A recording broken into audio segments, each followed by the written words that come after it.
Good afternoon, grade 12. Welcome back. I hope you have rested a few days now. We are going to do today again the microeconomics. I'm Marietta Friesler from Bloemfontein and I am teaching at Navalsig High School. And I went through our question paper, I marked it, and there's a few things that I want to highlight for you today. Right. Let's first see. We're going to do microeconomics again. Microeconomics? Microeconomics has to do with the individual business, the individual consumer, individuals, and how they make their decisions. Right. The first one that we are going to do is the different markets. We have a perfect market and imperfect market. The perfect market is the one that you know, it's a perfect competitor. This perfect competitor has many characteristics. Now, as you have seen in the exam papers of the last few exams that were written and your exemplars, it is very important that you should know all the characteristics of the different market structures. Now, they can ask you in exam, name different market structures. We have 4 different market structures. There's one under the perfect competitor, perfect market, which is the perfect competitor. There's 3 under the imperfect competitor, which will be our monopoly, monopolistic competitor, and our oligopoly. Now, first of all, we are going to do the dynamics of the markets, and the first one is the perfect competition. Characteristics, as I just said to you, very important. We must know all our characteristics. Now, the first characteristic that we know is there's many buyers and there's many sellers.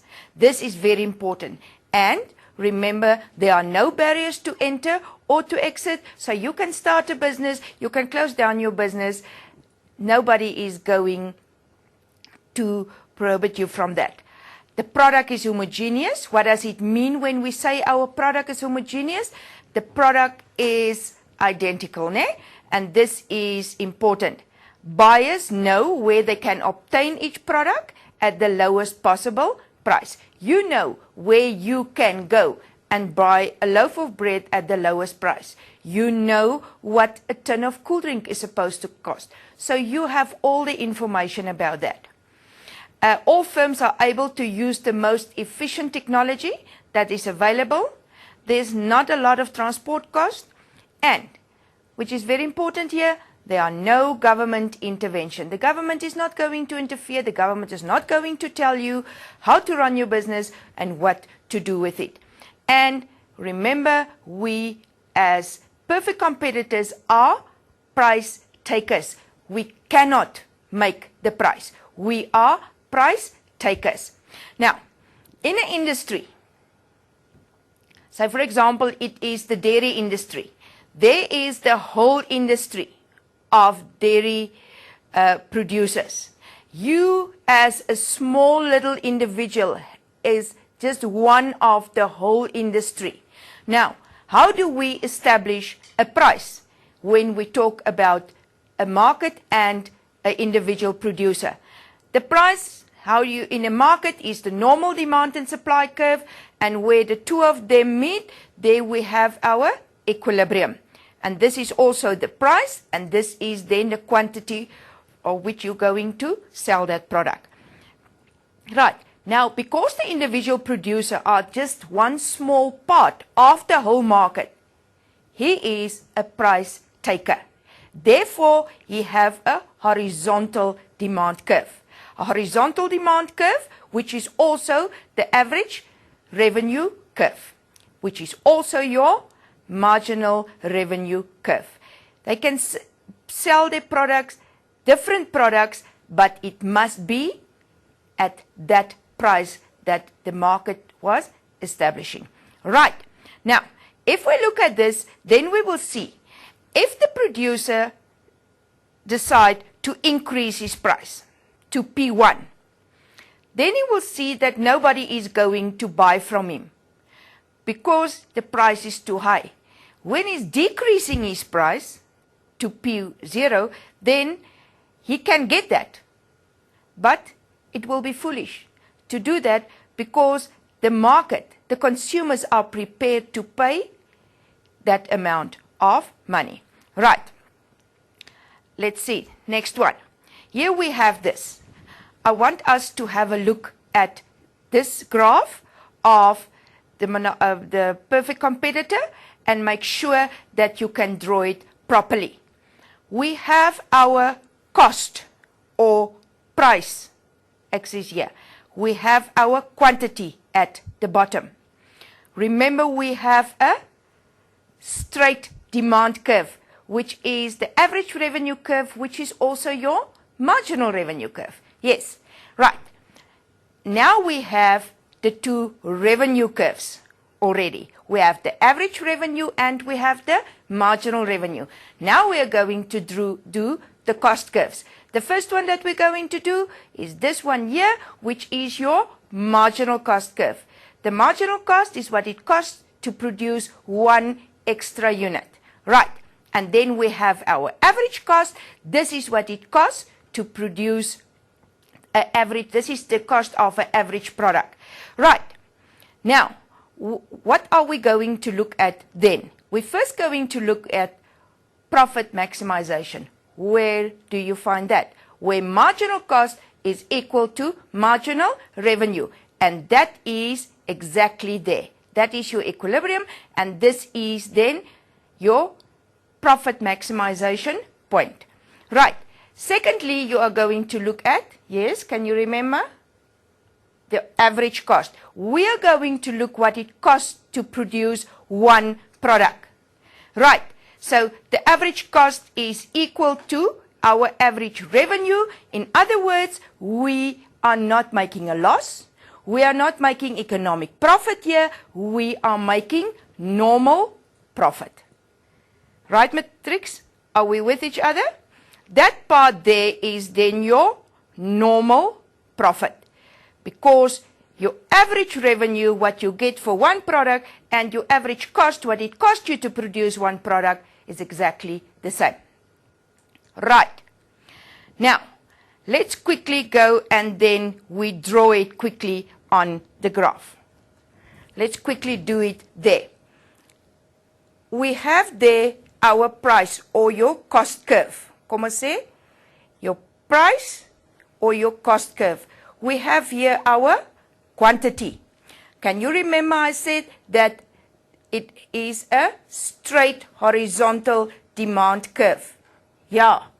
And it's also your average revenue curve and it's also your marginal revenue curve. Right. Let's see the steps here. Oops. Steps. Step 1. Draw your marginal revenue curve and your average revenue curve. There we have that. Step 2. Your marginal cost and your marginal revenue. Average cost. That's it. Let's see.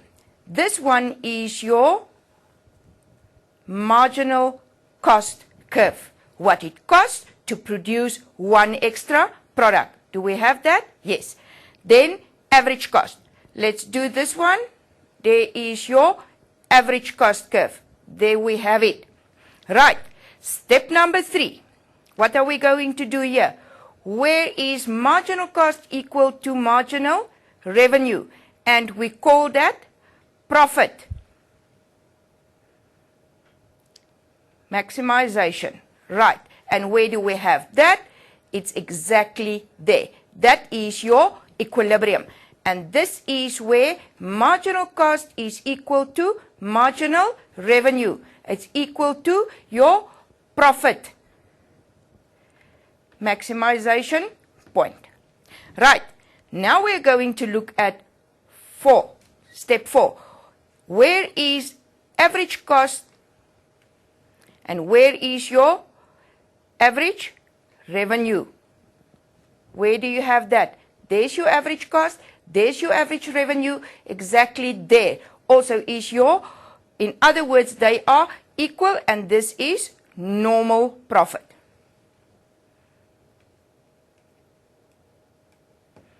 Okay.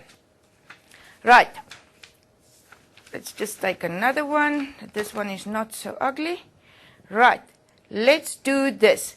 There is your cost curve again. For price and cost.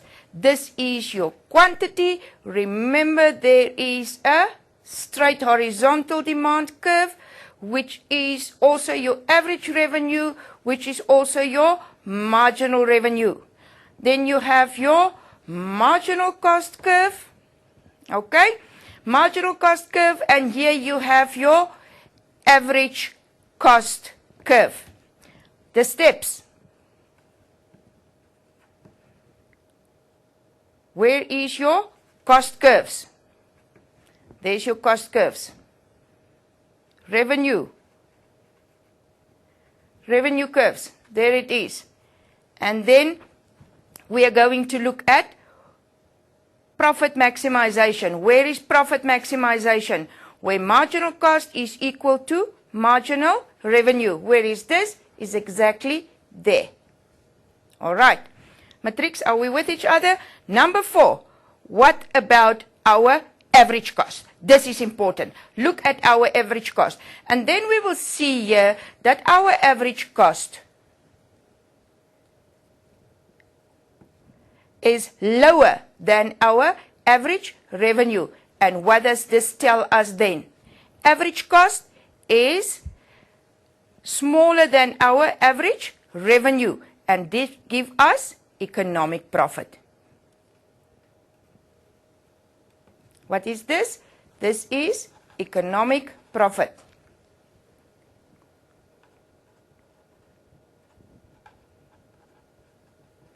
Why is it economic profit? Because our average cost is lower than our average revenue. Okay? Are we satisfied with that one? Right. We can have also a loss. Let's look at this one. There is your price and your cost again. This is your quantity. And then remember, we have our average revenue, which is demand, which is your marginal revenue. Hoekom? Because we are a price taker. Right. There we have the two revenue curves. Here we have our marginal cost curve. And here we have our average cost curve. All right. Right. Let's look at first one, second one, third one, fourth one. You must remember this, ne? Your cost curves, we have them. We have the revenue curves. There they are. And then we're going to look at where is marginal cost equal to marginal revenue. What is that? That is your maximum profit. Maximum profit. Where is that? There. This is where marginal cost is equal to marginal revenue. In other words, what it costs you to produce one product is equal to what you receive for one extra product. Right. Now, what are we going to look at? Our average cost. Where is the average cost? Here is our average cost curve. What are we going to see here? This is the price. This is our average cost. And now we will see that our average cost is bigger than our average revenue. What is average cost? This is what it costs you to produce one extra product. What is average revenue? This is what you received for one extra product. In other words, what do we see here? Our average cost is higher than our average revenue. And this part there is then a, yeah, you are right, this is a loss. With each other, everybody, this is a loss. Are we fine now with the perfect market? I hope so. Right. The next one that we're going to do will be the imperfect market. Now let's first look at a few characteristics of all the imperfect markets that we have. Remember, prices are caused by demand and supply, and it will change them. Prices also dictate the quantity of goods and services that we are producing and what we are buying. These changes provide the energy that bring about economic growth and employment. A higher demand lead to higher production.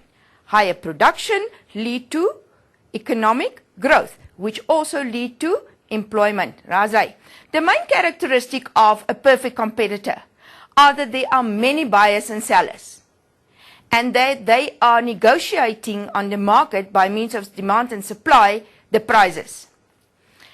In the imperfect market, it differs from the perfect market.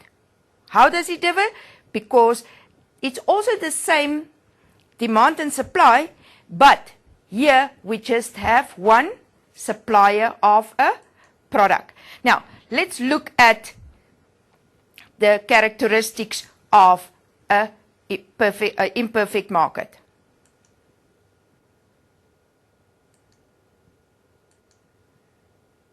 Oh, sorry, let's just quickly go back there.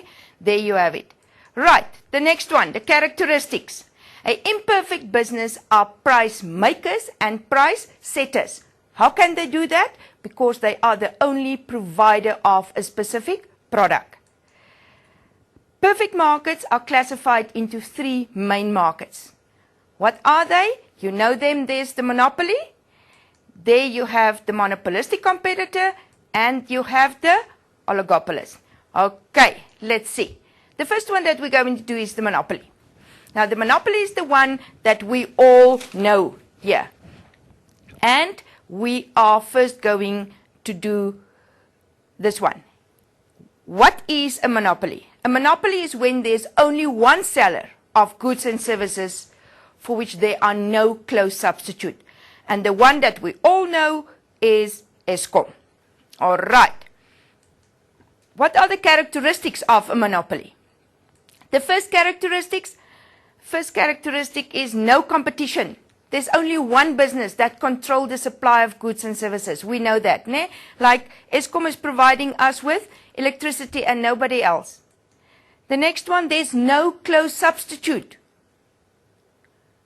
There's no close substitute for electricity. The next one, they are a price maker because they are also controlling the prices of goods and services. The next one, there are barriers to enter. They are entirely blocked. For example, by means of technology or patents that may keep them out of the companies. And then market information is available for both buyers and sellers. Right, the next one, we just said that there's no homogeneous product. They are not identical. This is a unique product. Eskom. There's large amounts of starting capital is needed to start a business like this. And legal considerations, new innovations are protected by patent rights. Right. Here we look at our graph. Let's look at the graph and then we are going to draw it again. We have our price or our cost curve. That's the horizontal one there. We have this one here, which is our quantity. By now, you all know these things. Right. Now I said to you, there are certain steps that we are following. Can you remember the first step? Yes. You must first have your revenue curves. Let's do our average revenue, which is also our demand curve. Do you see that this is a normal demand curve like the market? Why? Because they are also facing demand and supply. They are also facing consumers that are buying goods and services. Right, so you have your average revenue curve, which is also your demand curve. Then, below that is your marginal revenue curve. Please, they are not together like in the perfect market. They are divorced. Can you see there? They are not together. The marginal revenue lies underneath or below the average revenue curve. Can you see that? Right. Now we're going to do, what is the next step? We're going to do our cost curves. Cost curve is the first one, marginal cost, there it is, and then we have our average cost curve. So, what are the two steps? The first one is look at your revenue curves. Secondly, look at your cost curves. Now, we must see where they are. What is the first step after this? We must look where is marginal cost equal to marginal revenue. And where is that? Exactly there. Now, grade 12s, you make the mistake by drawing the cost curve from here up till there. This is not where our cost curve is. Look at the second one. I said to you the first one, you look at where is marginal cost equal to marginal revenue. There you have that. That is profit maximization, that one. Secondly, we are going to look at our average cost curve, because this is the most important one. We want to know what it costs to produce that one product. All right, so this is your average cost curve. And there, exactly from here on where you have your equilibrium, you go to your average cost curve, and this is then the average cost, what it costs to produce that one product. You see that? Average cost. Write the C there, or AC, so that you can remember that that is your average cost. And then you don't leave it there. You must go up to what the market is doing. The market say the price is P1. Now we see that P1 is bigger than C. Or we see that our average revenue is bigger than our average cost. And that lead to, yes, economic profit. Very, very good. Grade 12s, please look at this. Please draw it every day. Make sure that you know this. Remember that this average revenue curve and the marginal revenue curve is different from that of a perfect market. They are divorced. They are the two straight legs.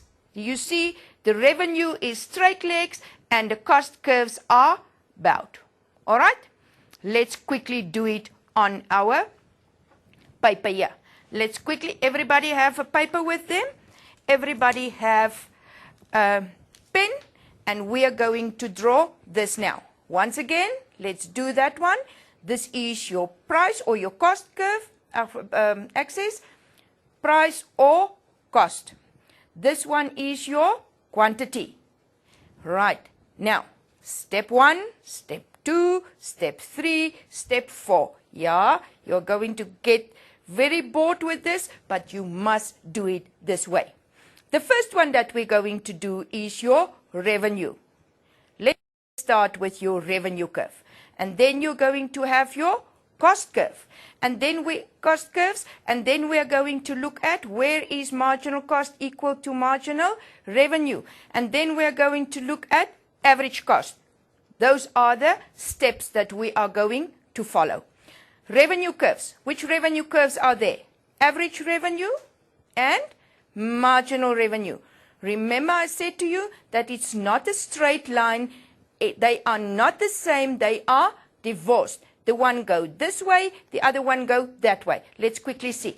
Make sure that you draw it from there. It must touch this price line here. There you have that. That is your average revenue or your demand curve. All right? That is the first one that we have. And then marginal revenue. Make sure that you draw it more or less in the middle of that. That is your marginal revenue. Do you say that your average revenue is above the marginal revenue? Everybody, do you understand that? This is important. Right. Oh, this is not a straight line, but anyway, it doesn't matter. It must just be like that. Right. Then you have the cost curves. What are the cost curves? It's marginal cost and average cost. Mooi. Let's see. This is then your marginal cost curve. There you have it. And where is your average cost curve? There is your average cost curve. Everybody with me? Right. Now we're going to look at where is marginal cost equal to marginal revenue. Where is that? Exactly there. And this is your profit maximization point. Okay. Everybody with me? Oh, my writing is really not good. Okay. Then we're going to look at our second one. What is that? Average cost. Where is our average cost curve? We go exactly up here, there. So this is your cost. We go that one. So this is your average cost. And then we see what the market is doing, and we go to the average revenue. And this is your price. Can you now see what happened here? Your average cost is smaller or lower than your average revenue. And this is then giving you economic profit. Economic profit. What is that? Economic profit. Let's quickly revise. What do? We have our revenue curves. They are divorced. They are not the same like the one in your perfect competitor. Average revenue, and below that is your marginal revenue. Then come your cost curve, then come your average cost curve and your marginal cost curve. Next one, where do you have profit maximization? There, please don't go there, because there's your cost, né? And this is your price of your product. And we will see here that average cost is smaller than, now this one is almost wrong. It's this way. Average cost is smaller than average revenue. And then we have economic profit. Is it reg so grade 12s? Right. Let's do this one. May perhaps just be that you receive one like this. Remember the cost curves. There's average after revenue curves. And there you have your marginal cost curve. Yes. What did I... There's the quantity, there's price, and there is your cost. Then you do your marginal cost. We do our average cost. The steps, we have our cost curves. Oh, this is revenue, ne? Yeah. Marginal revenue. Right.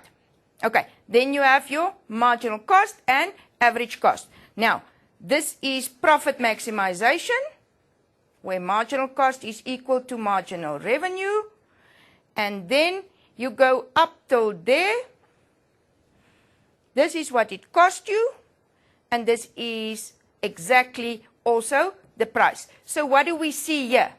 Your average cost is equal to your average revenue. And that is giving you normal profit. Okay, everybody? Then we can just go there, and we can make our average cost curve there. And what do we see then? There's your average cost, your revenue. This is your average cost. This is average cost, and this is your price. In other words, what do you see? Then your average cost is bigger than your average revenue, and then you make a loss. It's unlikely for a monopoly to make a loss, but it can happen. Right. Are we fine now, everybody?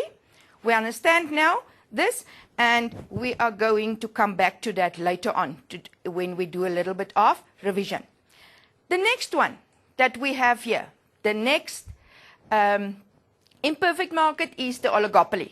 Now, an example of oligopoly is cell phone companies, the oil industry, telecommunication industries, car industries, and banks. And this is a market where there's a small number of relative large business suppliers. Most of them are in the market, and they are selling the same kind of thing. All right. What are the characteristics? The characteristics of an oligopoly, there's limited competition because there's just a few of them. We don't have a lot of banks in South Africa. We don't have a lot of cell phone companies. There are 4 more, little bit more, and this is it. They are interactive. If one company makes a decision, it's influencing the other companies also to make a decision. If one company is changing a price, then the others is also going to change a price or decrease the price. Right. Cost advantages. They have an absolute cost advantage over the rest of the competitors. What is important here, if you hear the word oligopoly, yes, joint decision making. It's a key instrument to make decisions together when they talk about prices or output. It's difficult to enter because they experience high barriers to enter, and they have a high profit margin. One of the other characteristics is interdependent. They are looking at each other. They are depending on each other. The decision that an oligopoly makes with respect to quantity, the marketing strategy, the allocation where is it going to sell this, for example, depend largely on what other companies think about it and what their response is going to be. Look, for example, in the evenings when you are watching television, when you break between studying. What do you see there? A lot of banks are advertising. A lot of cell phone companies are advertising.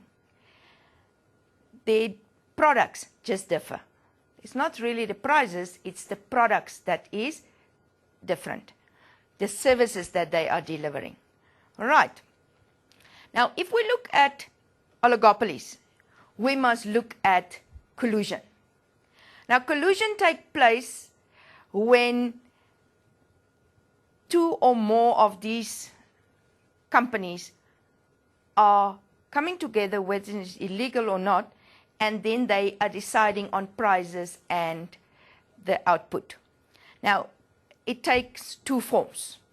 The first one is a cartel, and the second one is a price leader. Now, we are going back to the cartel. What is a cartel? A cartel is a collusion between oligopolists that occurs openly and formally. This can be defined as an organization of oligopolies that come into existence in an industry with specific aim of forming a collective monopoly. Can you hear what they say here? A collective monopoly. What is a monopoly? A lone seller of one specific product, a unique product. Now, the aim is here to form a collective monopoly. In other words, a few of these companies that is coming together to form one big collective monopoly. And the most common known example of this is the OPEC countries. It's the oil and petroleum export companies. The next form of collusion is price leadership. Now, price leadership, this, because cartels are, or collusion is generally forbidden by law in certain in countries, they do it formally, and this is what they are doing without communicating with each other.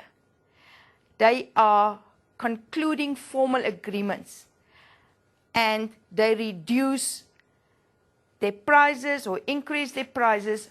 How do they do that? They don't talk to each other. They don't communicate. They are following the leader. The leader is normally a dominant business in the industry. They look at this, dominant industries, prices, production, output, and then the others are following. Let's quickly go back. Let's quickly see what are the two forms of collusion. Cartels. And the next one is price leadership. You find grade 12?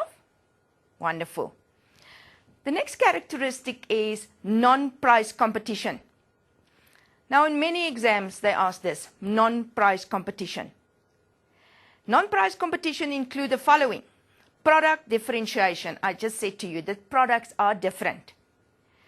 Product proliferation.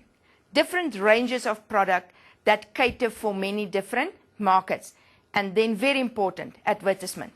Advertisement is very high on their agenda. They must advertise on a regular basis. Right.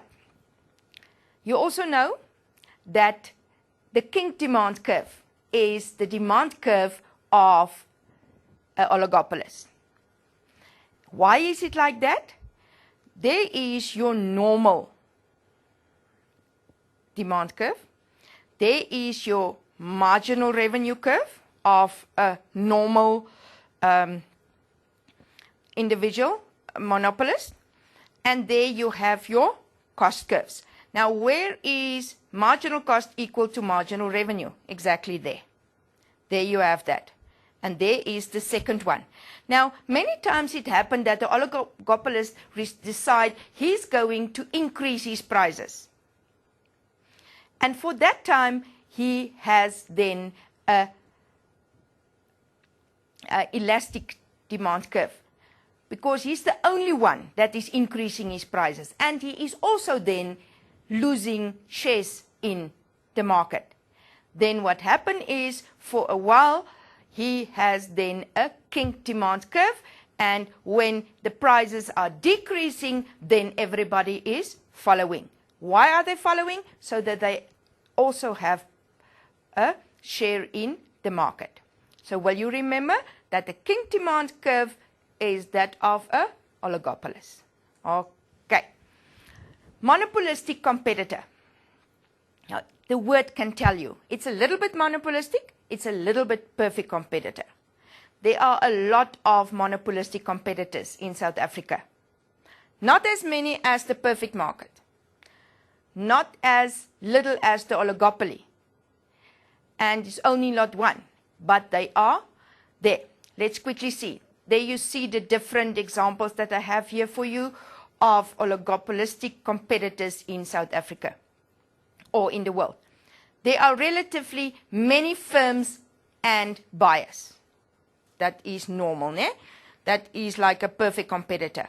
On a monopolistic competition, the number of firms is more than the monopoly. More than an oligopoly, but fewer than the perfect market. And examples of that is, there you can see them. What are the characteristics of a monopolistic competitor? Remember I said to you, there's some of the characteristics that's the same as a perfect market. There's some of the characteristics that's the same as an imperfect market. That is why we say it is a monopolistic competitor. There's a large number of buyers and sellers. And the sellers act as agents of producers or are producers themselves. The products are not homogeneous. Definitely not. You're not going to get at restaurant A exactly the same thing that you're going to get at restaurant B. So the products are homogeneous or differentiated.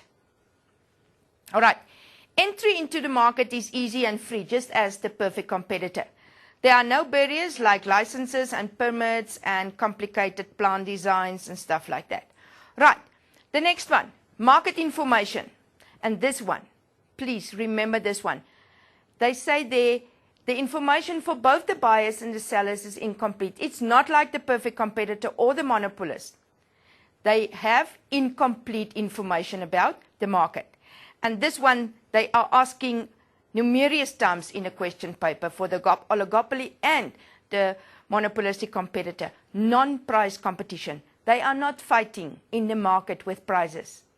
They are fighting in the market with the product. Let's see. This is done by means of marketing campaigns and product variations such as focus on good health, certain products that you have. For example, we have breakfast cereal with reduced sugar, with more fiber, with that is better for diabetic patients or stuff like that. And they are focusing on superiority. There you can see an example of a very well-known company that the one is accompanying their products with a certain cool drink, and then the other company is accompanying their food with another kind of cool drink. So this is then where you have the fight against for the markets that they have. Right. Differentiation may be imaginary. You may perhaps buy a product and you think for yourself, this is not the same as the other one. This product is tasting better than the same kind of thing, but it is just another product. The product differentiation is very important. And then, especially in the beauty industry, beauty products, the feel-good products that the so-called feel-good products that we have. This moisturizer is taking away spots. This is going to take away oils. This soap that you're washing with is taking away stains. The other one is leaving the stains there, something like that. So this is how they fight for their share of the market with product differentiation and the different qualities of their products. Right. If we can still remember what we have done just a few minutes ago, if we can summarize what we have done, we have first done the perfect competitor. Secondly, the imperfect competitors. And under the perfect market, you have a perfect competition, and then you have monopolies. So they can ask you an exam. Compare the perfect competition with a monopoly. Compare the perfect competition with an oligopolist. Compare the perfect competition with a monopolistic competitor. That's why I said to you it's very important that you should know all the characteristics. They are not the same, so please make sure that you know them very good. Study them. Make sure that you know the nature of the product for the perfect market and the imperfect market. Then the next one, entry into the market. Product. All those different kinds of characteristics is different from each other. So make sure that you study them properly. The one that you have there in front of you is two graphs. The one is of a perfect competitor, the other one is of a monopoly. Both of them are making economic profit. In other words, yes, you are right, this is then short run. This is in the short run. In the short run, the perfect competitor is also making economic profit. But what do you know happen in the long run with the perfect competitor? Because he or they are making economic profit, they are attracting a lot of other people that also want to be part of the market. And therefore, what happened then? The supply of the product is increasing. And what do you know if the supply of a product is increasing? Yes, that's right. The price of the product is decreasing. So the market is then going to decrease the product's price. And what will happen to the perfect competitor? Remember, the perfect competitor is a price taker. Therefore, they have to take the price that was established in the market with this extra supply. And this is going to smooth out then the economic profit that they make in the short run. Here you have a monopoly. A monopoly is making economic profit in the short run. Yes, a lot of economic profit. But in the long run, later on, they are going to make economic profit, but this is going to cause prices to increase and their production is going to decrease. Why can he do that? Or how can he do that? Because he's the only provider of that specific product. This is then in the short run. Compare a perfect competition with a monopoly. To summarize, in long run equilibrium, the monopolistic industry produce less output at a higher price compared to that of a productive market, a competitive market. The perfect competitor will no longer make a economic profit in the long run. Why did I say happen there? Because it attracts, this economic profit in the short run is attracting a lot of extra businesses. And this is then increasing the supply, which is decreasing the price, which causes then that there's no longer economic profit. Right. In the long run, remember now grade 12s, they can ask you to look at the long run and the short run. In the long run, remember that the perfect competitor is not making economic profit anymore. But the monopoly is still making economic profit. All right, let's look there. You can most see. What are we looking at? There's our revenue curves. There's the cost curves. What are we looking at? At your average revenue. Where's average revenue? There. And average cost. Do you see that they are totally equal? And this is then normal profit in the long run for the perfect competitor. For the monopoly, they have a higher price with lower production. And this is then their long run economic profit. Everybody? Fine? Good. After the break, we are going to do our market failures. See you now. Go out and do something quickly, and then you come back, and then we do the market failures. Thank you.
Hi there, are you back?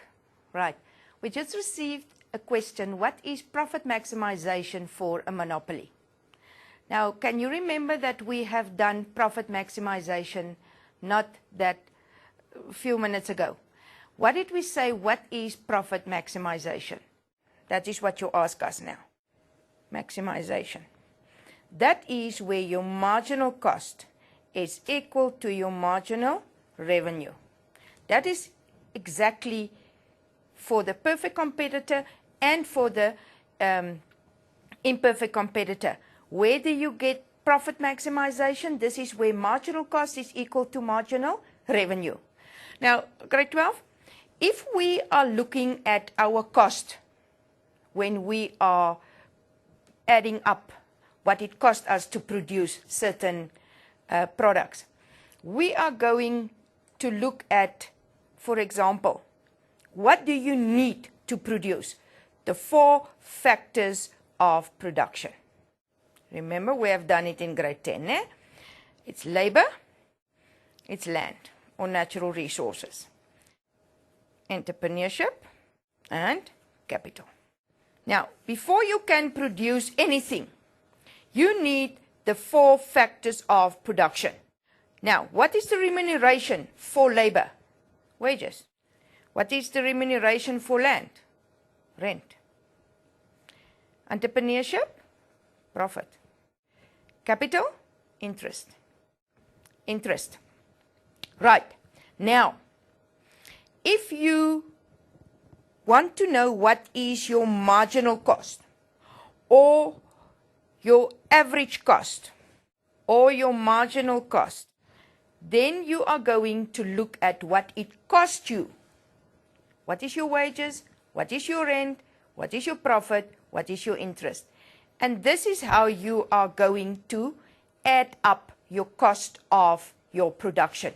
You're going to add up all the wages, the rent, the interest. And now you ask me, what is profit maximization?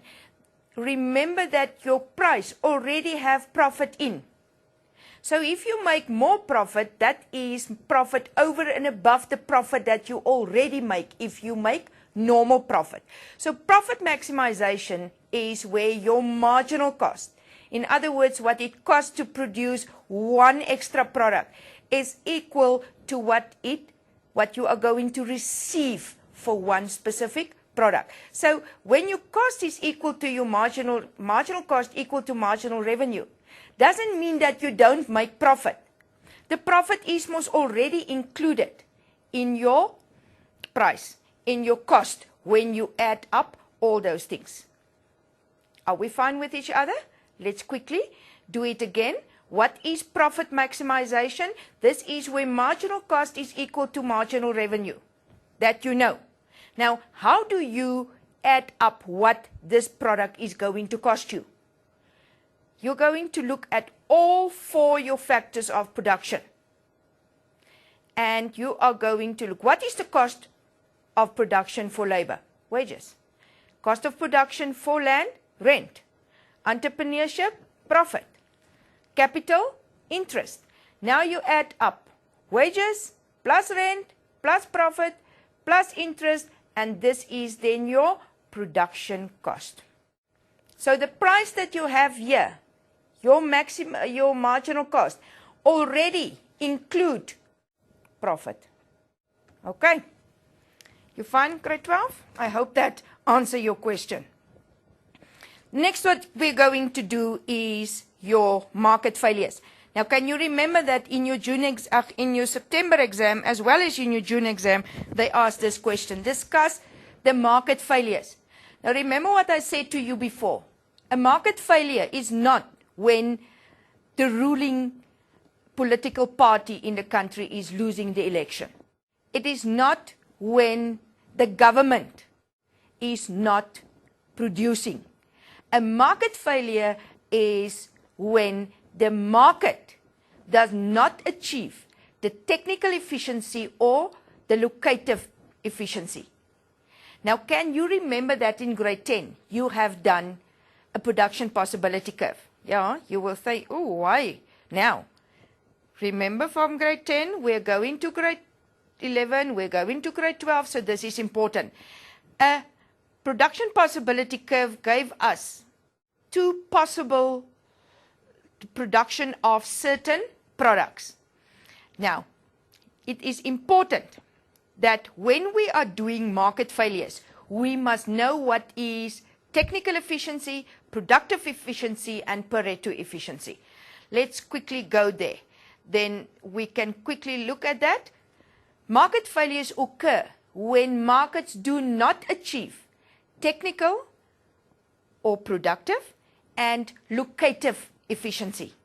Remember this? They ask it in the June exam. This was part of your exam paper. They ask you to discuss this different. Now, not in all the textbooks is it clear, but please make sure that you get a proper example of this, and you can just go back to your June exam paper and look at the memorandum there, and you will see that this appear there. What is productive inefficiency? The term means that the business does not produce goods and services, very important here, at the lowest cost. In other words, their marginal cost is not the lowest than it can be. In terms of marginal cost, it means that one producer can produce an additional unit of good at a lower extra cost. What is allocative inefficiency? This kind of inefficiency means that a product mix does not reflect the consumer taste or the consumer demand. In other words, they did not produce the right product in the right quantity at the right time. This is allocative inefficiency. Productive inefficiency, when they don't produce it at the lowest possible cost. Allocative efficiency is when they don't produce the mix that is demanded by the consumer. All right. Now, what is Pareto efficiency? There you will see what is Pareto efficiency. It refers to a situation where resources cannot be reallocated to make one person or a group better off without making somebody else worse off. Now, if we can make an example here. if there's a big cake and we cut it into pieces of 8 and there are 10 people, then it's not efficient. It's not enough. The problem here is that we don't have enough slices of cake. Now, we can give 8 people each one a piece of this cake. Or we can take 2 pieces of cake and cut it into more. So then, instead of 2 pieces, you have then 4 pieces. Then everybody have a piece of cake. But what did you do now? 2 people will receive less cake than the other. But when it's efficient, then everybody get enough. If it's not efficient, then it's not enough for everybody. It's efficient and allocative. Now, what is important here is that you must understand that when you take the piece of cake and you cut it into 2 pieces more, and the other piece also in 2 pieces, then you make 4. So you make the pieces of cake smaller. So what are you doing? You cannot make a person better off by making somebody else worse off. All right? So 8 people is going to get, or 6 people is going to get big pieces of cake, and then 4 people is going to get smaller pieces of cake. All right? Let's go then back to our market failures. A market failure occurs when there are certain failures. Public goods, merit or demerit goods. Can you remember you have done it now in exam? Imperfect competition, imperfect information, immobility of the factors of production, externalities, and imperfect distribution of income and wealth. Right, the first one that we're going to do is externalities. What is an externality? It occurs when some of the costs and benefits of a decision or action are borne or enjoyed by a second or a third party that were not part of the direct involvement in the decision making. Study that. Make sure that you know what is an externality. Grade 12s, can I just say today, make sure that you know your definitions. When you know your definition, you can answer a lot of questions in your book, in your question paper. You can, from your question paper, take certain points and you can write something about it. So make sure that you know your definitions. Externalities are also called third-party effects or side effects. Or the most common one that they nowadays use in your textbooks is a spillover effect or a neighborhood effect. All right? So this is important that you should know what is an externality. It is costs and benefits that is enjoyed by a third party, which were not part of the decision making. Right. To understand externalities, there are certain things that you must know. Certain basic costs and benefits that is important. What is a private cost? That is internal cost. This is what it costs you to buy a bicycle. When you go and you buy a bicycle and it costs 300 Rand, then that is your private cost. That's your internal cost. What is the private benefit? It's those benefits that you receive by buying this specific product, your bicycle. You can go to school every morning with your bicycle. That is your private benefit that you are getting from that. What is social cost? Now you must remember the moment we talk about social cost or social benefit, it's no longer you alone. It has to do with the whole society. Okay. Social cost, this is the cost of goods and services to those who create them and the society at large. Private cost, listen carefully, private cost plus external cost is equal to your social cost. Now what is social benefits? This is something that is positive. It's a positive externality. For example, the municipality that is providing us with clean water, for which consumers are paying. So private benefit plus external benefit are equal to social benefit. Study that, please. This is important. Right. Externalities are activities that exist if there is a difference between our social cost and the private cost. In other words, the private cost, what did we say? This is when the cost that it costs you to buy your specific product. Social cost is what it costs the community or the society. If your social costs exceed your private cost, in other words, it costs the community more than what it costs you, then there's a negative externality. If your social benefit is bigger than your private benefit, then we have a positive externality. Right. There's a negative externality. They can ask you in exam to draw this for us, and this is important, grade 12. Study that you know the negative externality, how to draw the graph, and the positive externality, how to draw the graph. Once again, you have your price there, you have your quantity. This is the original supply of a product. Now, if that specific product is causing a negative externality, say for example, the road or a car is causing pollution, then this is most going to cause that the supply of this product is then going to move inwards to S. And this you call then is your spillover effect, that part. And what is it causing? What is caused here? Do you see P1 and you see Q2 there? Now what is happening here? When you have the supply that is moving inwards because of this negativity that it have, it's going to cause a higher price and the quantity is going to decrease. But unfortunately you cannot work it out, but this is what it come up to. All right. Then a negative externality, people can be something like air pollution, noise pollution, accidents, damage to roads. There you see that poor guy that is driving on his bicycle behind that car, and this is causing really a lot of negativity to him. Right. What is a positive externality? A positive externality occurs when a benefit is derived by a second party. In other words, the community is also occurring a benefit from this this positive externality. So this is, for example, something like schools, hospitals, parks, beaches, all these things.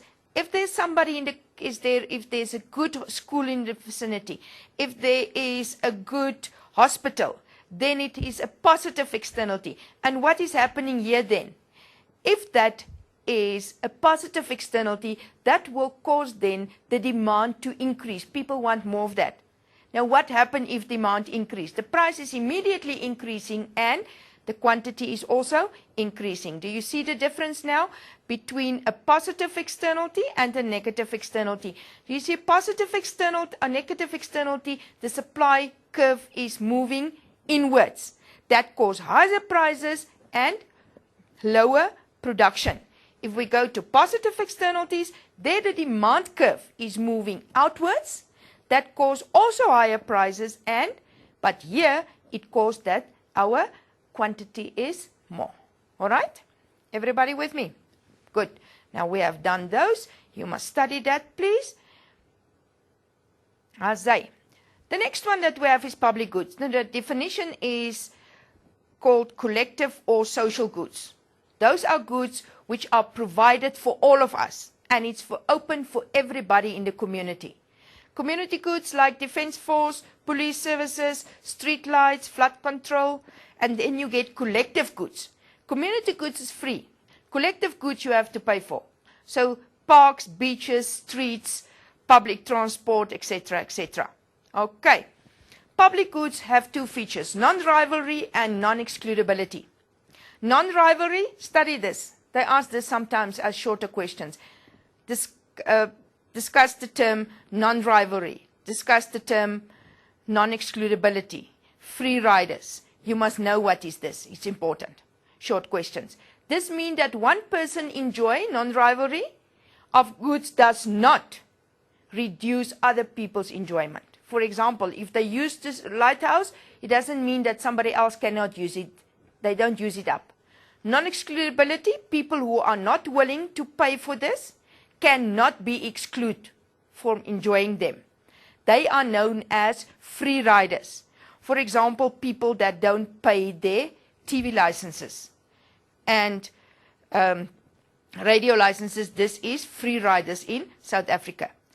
This is a problem because people can enjoy the benefit of public goods whether they pay for it or not. And usually they are very unwilling to pay for something like that.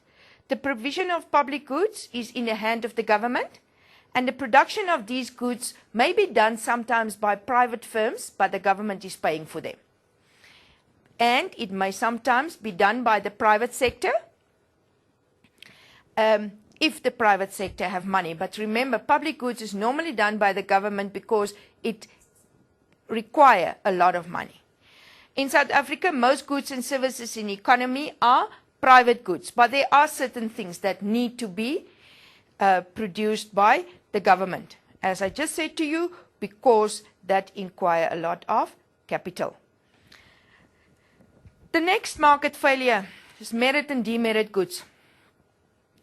Now, if they mark it in exam, they will not give you for merit and demerit goods 2 marks and then for merit goods again and for demerit goods again. So just make sure that you know your headings there. Merit and demerit goods are using in the following way. What is merit goods? It's beneficial goods to the society that all individuals should be able to receive or consume irrespective of their income. Like, for example, education and healthcare. That is merit goods. What is demerit goods? Look at that one there. Ugly. Demerit goods are like drugs or cigarettes and alcohol. They are not good for the community, and in a free market system, they are always underproduced. And in addition, the government, if they want to ban this, the government must put more tax on it. Can you remember when the Minister of Finance read his budget speech? There was some tax. Now, this is what we are paying on demerit goods if you use alcohol and cigarettes. The next one that we have is imperfect competition. Also one of the market failures. That means that there are a few companies that have the power in the market, and most businesses operate under conditions on imperfect competitions when it's happening like this, and they raise the prices and they decrease their production. And they can also prevent new businesses from entering the market. You know most your characteristics of an imperfect market. The lack of information. Now, I wonder if you can remember in your June exam, there was a question that you had to answer in section B on the lack of information. This means that you receive, for example, not enough information about a certain product that's on the market and what the effects can be of a certain product. So they can say to you, you must drink this kind of tablet that's going to give you energy. But they don't perhaps know they don't tell you what is the negative effects of that specific product. For example, that you are not sleeping that night. So this is important. Information received or given to the households may be incomplete. To the businesses also. And this is a mistake. This is a market failure. In the presence of imperfect information, not all exchanges are efficient. Advertisements also play a very big role here. They say this is this feel-good advertisement that we have done just now. And then they say this is important that you should have this specific moisturizer. But what they don't say to you is that certain people can be allergic to that. So another cause of market failures is the lack of information. And this is a situation where agents don't all have the same information about a product. The next one, immobility of the factors of production. Yes, immobility means that it cannot move that easily. Markets may not respond to a change in consumer demand if resources cannot move around easily. It's the beginning of the summer, and all of a sudden there was now matric farewell, and you want a specific shoe on the market and it's not available, then it is a market failure, because that specific product is not in supply when you demand it. So, and it's not so easy to make a shoe. So this can then cause a market failure. Resources are not very mobile at the best of times, and they cannot adjust. When you demand something, many times it's not available immediately because it takes more time.